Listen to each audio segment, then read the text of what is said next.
God gave a message to Nahum the prophet. Nahum took God's message to Nineveh, the capital city of Assyria. The Assyrians were mean, evil people. They were enemies of God's people, and God was going to judge them. First, Nahum told the people what God is like.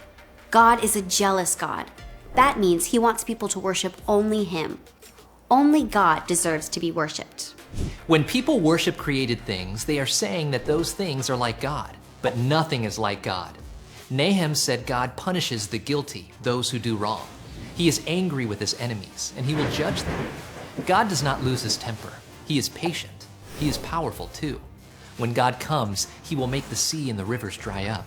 The mountains will shake, and everyone will be afraid. No one can stand against the power of God.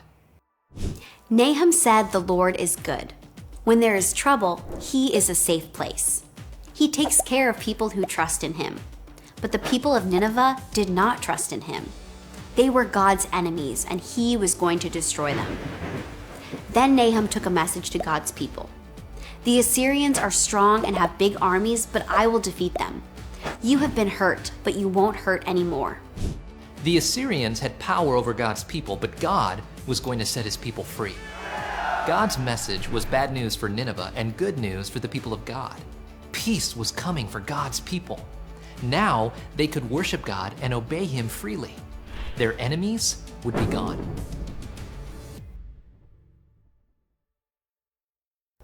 Nahum brought a message of comfort to God's people, reminding them that God loves his people and will protect them from their enemies.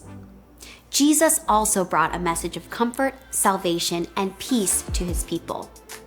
All of the enemies of God and his children were defeated at the cross. One day, God will finally judge all evil.